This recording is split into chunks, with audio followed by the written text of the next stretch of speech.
বছৰ বছৰ ধৰি কাৰ্যালয়লৈ নোযোৱা এজন চৰকাৰী কৰ্মচাৰী বিটিচিৰ ক্ষমতালৈ হাগ্গামা অহাৰ লগে লগেই হঠাৎ তেওঁ হৈ পৰিছে ক্ষমতাশালী। শ্ৰীৰামপুৰৰ পৰা কোকৰাঝাৰ হৈ দিছপুৰলৈ তেওঁৱেই এতিয়া সকলো চিণ্ডিকেটৰ কাণ্ডাৰী।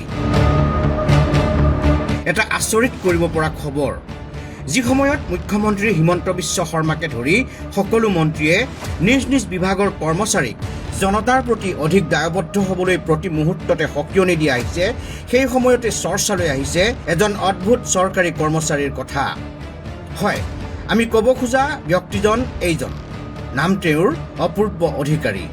অধিকাৰীৰ বিষয়ে সাম্প্ৰতিক সময়ত সততে হৈ থকা চৰ্চাসমূহৰ বিষয়ে আলোচনা কৰিম। তাৰ আগতে চাওক কিছুমান ফটোগ্ৰাফ আৰু ভিডিঅ'।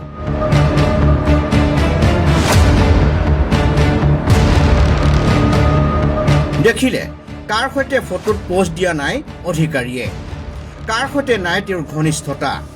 সামাজিক মাধ্যম কিংবা সভাই সমিতিয়ে নিজেই তেওঁ দাবী কৰে বিটিচি চিফ হাগ্ৰামা মহিলাৰী ঘৰখন তেওঁৰ হেনো ভাত ঘৰ।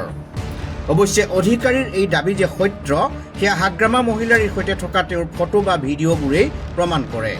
সভা সমিতি বাদেই হাগ্ৰামাৰ সৈতে হেলিকপ্টাৰতো সঘনে দেখা যায় অধিকাৰীক।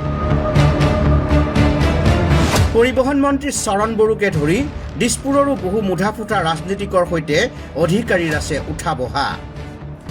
ৰাজনৈতিক নেতা মন্ত্ৰী বিধায়কৰ সৈতে এনেধৰণৰ ঘনিষ্ঠতাত আপত্তি কৰিব লগা নিশ্চয় নাই, কিন্তু অধিকাৰীৰ ক্ষেত্ৰত এনেবোৰ কথাত নিশ্চয়কৈ আপত্তি আছে, কাৰণ অধিকাৰী এজন চৰকাৰী কৰ্মচাৰী। গোৱালপাৰা জিলাৰ সমবায় বিভাগৰ পৰিদৰ্শক এইজন অপূৰ্ব অধিকাৰী। কিন্তু অভিযোগ উঠিছে ২-২.৫ বছৰ ধৰি তেওঁ ভৰি থোৱা নাই নিজৰ কাৰ্যালয়ত। এনেকৈও চৰ্চা হৈছে তেওঁ কাম কৰা চৰকাৰী বিভাগটোৰ মুৰব্বীয়ে নিজেই হেনো অধিকাৰীৰ ঘৰলৈ আহি লৈ যায়হি অধিকাৰীৰ কাৰ্যালয়ৰ এটেণ্ডেঞ্চ।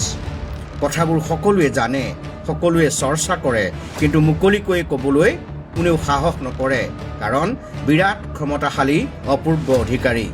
তেওঁ ইমানেই শক্তিশালী যে যোৱা বিধানসভা নিৰ্বাচনত মুকলিকৈ এটা ৰাজনৈতিক দলৰ নিৰ্বাচনী সভাত ভাগ লোৱাই নহয়, মঞ্চত উঠি প্ৰচাৰো চলাইছিল অধিকাৰীয়ে।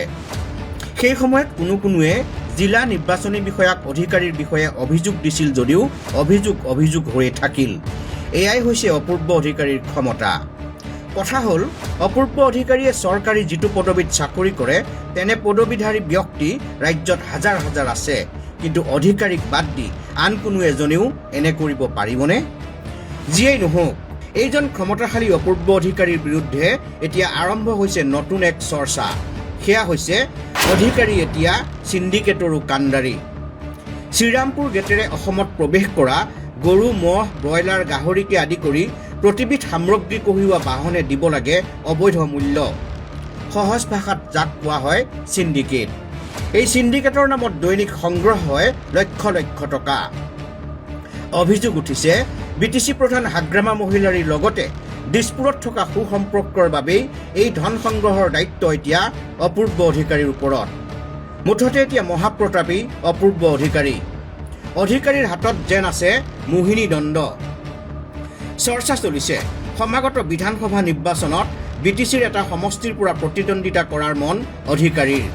পিছে শাসনত থকা বিজেপি আৰু BPF দুয়োটা দলতেই অধিকাৰীৰ ইমানেই প্ৰভাৱ যে কোনটো দলৰ পৰা প্ৰতিদ্বন্দ্বিতা কৰিব সেয়া থিৰাং কৰাটো সমস্যা হৈ পৰিছে অধিকাৰীৰ বাবে।